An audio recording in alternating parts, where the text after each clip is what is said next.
Gamera is a character who I think needs no introduction.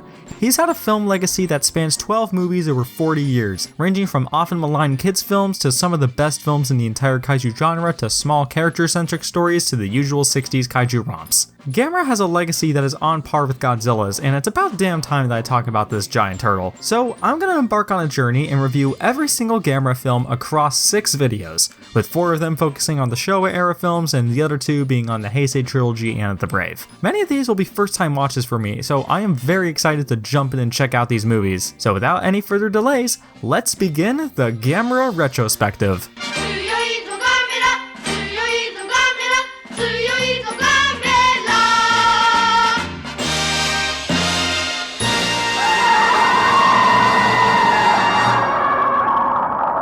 First up, we got the one that started it all, Gamera the Giant Monster. Going into this one, I had no idea what to expect. I was in an era of the kaiju fandom which went through a bit of a reevaluation of this film. Nowadays, it is seen in a much more critical light and is looked upon much less favorably. So I went in without really knowing what to expect, and I came out of it kinda sorta liking it. It ain't no masterpiece, but it was a fine time. Now before I delve any deeper, I want to point out that the version of the film I saw was the original Japanese version and not the US version, Gamera the Invincible. A lot of the Showa Gamera films, especially the early ones, have different versions and cuts to them. Some of these are quite minimal, only shaving off a couple minutes, while some are much more drastic, adding or removing big chunks of each film. Some of these changes can add or remove up to 20 minutes of the runtime, so I will be sure to note which version of the movie I'm reviewing for the sake of this retrospective.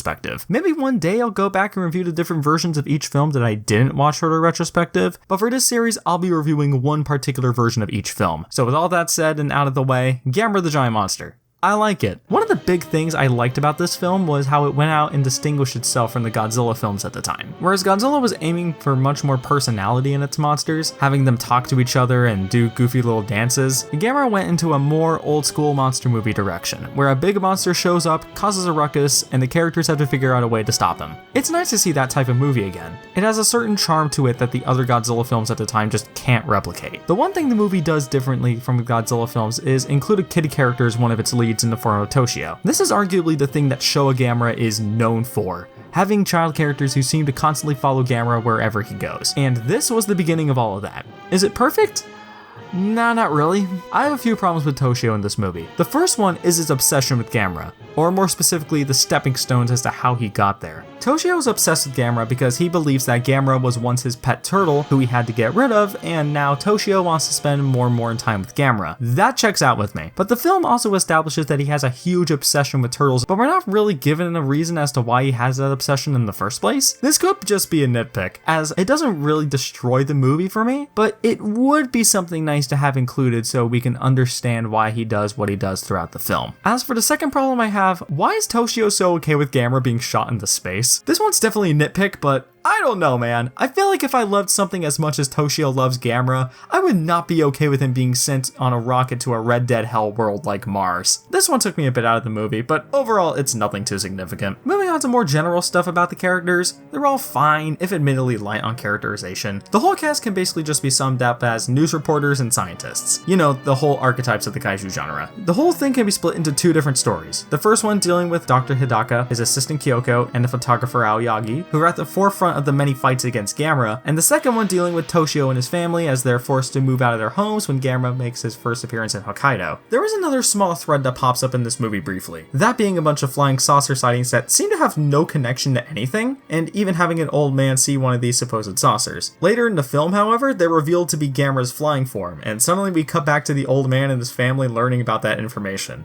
I like that one quite a bit. It was fun. There is one thing about this human side of the story I really do not like, and it's something that's brought up a few times throughout the movie. So the reporter Aoyagi, who tags along with Hidaka and Kyoko because of his job at his newspaper company, frequently calls Kyoko his goddess of luck, and hello, cringe department? Yeah, this bit is kinda sort of uncomfortable to watch, mainly because of the supremely cringy line. But also at the end of the film, Kyoko is suggested to become his goddess, and I'm sorry, that's just really gross to me. I doubt it was intentional, but it's so weird to watch. Anyways, moving on to the more positive sides of this movie, I gotta give credit to the sets here. The main thing I really like is just how bloody big they are. The way these sets are shot makes them feel truly massive at times. My favorite one has to be the geothermal plant. There are quite a few places where there is some empty space that could have been filled out with more stuff, like the set where Plan Z is initiated, but overall, I gotta give credit to the special effects department just for how big these sets feel. Another thing I really like is how creative this movie is at times. Of course, there's the titular monster himself, a giant turtle who breathes and eats fire that can also attract all of his limbs to turn into a flying saucer. But also, a lot of the operations feel very unique too. My favorite's gotta be Plan Z. Oh, Plan Z? I love Plan Z!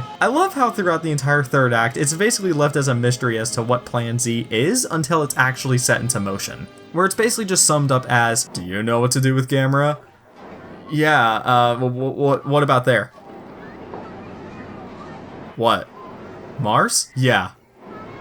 Let's go, dude! It's really funny how they got to that solution too. They can't shoot him down with conventional weapons, and when they actually do find a plan that is somewhat effective, that being freezing him, flipping him over, he just kind of flies away. Gamera the Invincible is not just a catchy American tagline, it's an actual spoiler for the movie. Speaking of Gamera, why don't we talk about the man at the hour himself? Gamera's cool, Gamera's neat. Gamera's a monster who really stands out from the rest of the monsters that someone like Toho has been putting out. He's not just a big turtle that can breathe and eat fire and also fly like a flying saucer, he also has a completely different vibe to him. Much like Godzilla, Gamera is tied to mythology, this time being Atlantean/Inuit, that being a creature who lived on the Atlantean continent a very long time ago and was awoken by a nuclear bomb going off. Though what's also neat is that Gamera carries this vibe of being a strange harbinger of doom in a way, with him not only being called the Devil's Envoy by the Inuit tribe seen in the film, but after his appearance, fish stocks begin depleting and massive flooding spreads all throughout Japan. It's a very different feeling from Godzilla, and it's something that I like a lot. So aside from that, I think that's all I really gotta say in regards to Gamera the Giant Monster. And as for any final thoughts, the first Gamera film, while certainly not perfect, is a fine kaiju film if you're looking for something outside of the Toho Godzilla films,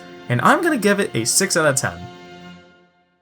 So, with the first Gamera film done with and out of the way, it's time to move on to its direct sequel. Coming out just under 6 months after the first film, Gamera vs. Barugon hit Japanese theaters. For this one, I'm going to be taking a look at the American version called War of the Monsters. Back when I said the original Gamera had gone under a reevaluation over the years, this film had gone under something quite similar. For a long while, Gamera vs. Barugon was usually second place, right behind the original, but recently it had become the new fan favorite. But is that actually the case? Is Gamera vs. Barugon better than the original? Gamera vs. Barugon is the 1960s Japanese giant monster film of all time, and I mean that in a good way. Is it better than the original Gamera? Yeah, but only by a smidge. There are quite a few trade-offs that this film has in comparison to the original. The two big problems I have with the original were some problematic character choices and how the film has a slow pace from time to time. Fortunately, the main thing Barugon fixes is its characters. This film only has one main story to focus on, unlike the last film that had two. The story of which being about three men, Keisuke, Kawajiri, and Onodera, traveling to New Guinea to retrieve what they believe to be a massive opal, only for it to turn out to be the egg of the film's titular villain monster, Barugon. After all hell breaks loose with Barugon escaping into Japan, the story focuses a lot on Onodera being consumed by greed after he supposedly loses the opal and does anything he can to try and get it back, only to then be distracted by a massive diamond that is being used to lure Barugon to his death, and then, when he tries to steal it, he meets his maker at the hands of Barugon. It's a basic fall from grace story, but it's one that works well for this movie. Onodera continually gets worse and worse, starting off by leaving Keisuke dead in a cave and then beating up Keisuke's brother Ichiro and his wife and leaving both of them for dead. By this point in the movie, you already hate him, so appropriately, once Keisuke beats him up in return, it makes for a very satisfying payoff. And once again, it only gets better and better as he gets killed by the very same monster he unknowingly brought to Japan. It's solid stuff, enough to keep you engaged even when the monsters aren't on screen. There isn't really much to be said about the other characters, but like I said, it's interesting enough to keep your attention when the monsters aren't on screen. Speaking of the monsters, let's move on to them. Gamera, I will say, definitely loses a bit of that charm he had in the first movie thanks to a loss of the whole Harbinger of Doom vibe that he had in the first movie. He's still cool, but he isn't nearly as interesting as he was in the first film. That could be due to the fact that he is kind of a bit player in this, only having 3 major appearances throughout the entire film, one of which being at the very beginning, one of which where he fights Barugon for the first time, and the final fight with Barugon. I don't necessarily mind a title monster not being in their movie very often, but I do think that affects Gamera a bit in this movie. As for the film's other monster, Barugon,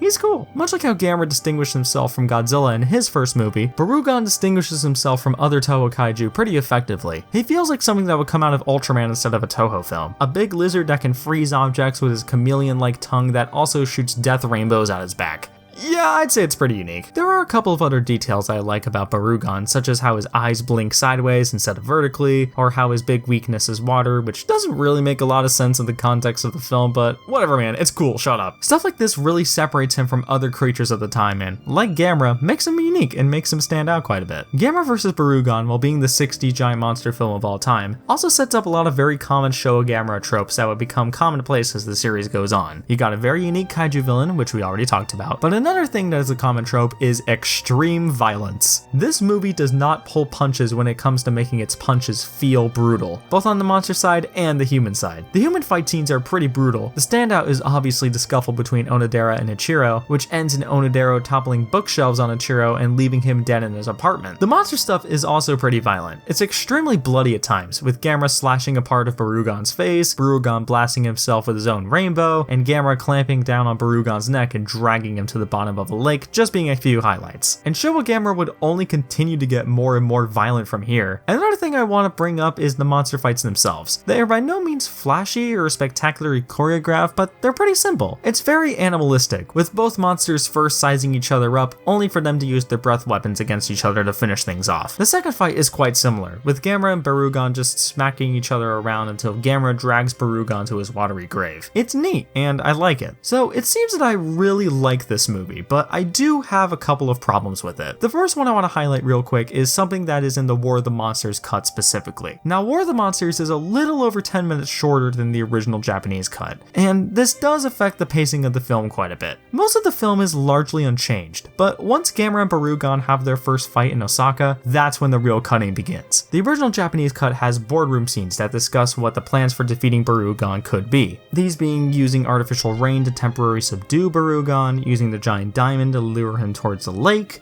and using a giant mirror to reflect his rainbow beam back at him. In War of the Monsters, however, all of these plans are explained to us via narration, so we have no real idea for how the plans are formulated except for the final mirror plan, which does get a scene of Keisuke figuring out that he needs a mirror. But still, some breathing room in between the scenes of spectacle would have been nice. The second thing is an actual problem I have. There are quite a few sequences, particularly relating to the monsters, that drag on for quite a long time. Some sequences, such as when they try to lure Barugon with the diamond, feel very much in line with something like Hedorah being drawn to the electrodes in Godzilla vs. Hedorah. Like, we don't need to spend this much time on the goofy lizard being led by a diamond. We get it. Even with the fights too, which I do like, admittedly drag on for a bit. The Osaka fight especially, which goes on for a whole 10 minutes, doesn't really have a whole lot going on. The original Gamera had this problem too, but not nearly to this extent. And this is the main reason as to why this movie isn't necessarily as good as others make it out to be. But even still, I think this movie has plenty of charm to it. Like I stated, the human story is engaging and the kaiju stuff is fun. Not to mention that the sets are still as vast and great looking as ever and having a shockingly good score to boot. Gamera vs. Barugon might not be great, but I will say that it is a step up from its predecessor overall.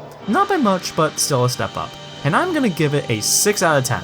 And now the Gamera Retrospective is officially underway. I can't guarantee when the next episode will be out, but hopefully it'll be sooner rather than later. And I certainly hope that you guys will be here to join me on this journey. So with all that said, what did you guys think of the first two Showa Gamera films? Did you think they were good, trash, or somewhere in between? Which of these do you think is better? And how do they stack up with the Showa era Godzilla films? Be sure to say all that and more in the comment section below. Be sure to follow my social medias and join my Discord server if you want updates on upcoming videos or you just want to hear my goofy rants about giant monster stuff. And if you liked what you saw and want to see more, then be sure to hit that subscribe button. Either way, I'm Sam the Geigen fan, reminding you all to not betray your friends when looking for giant opals and telling you all to wash your hands.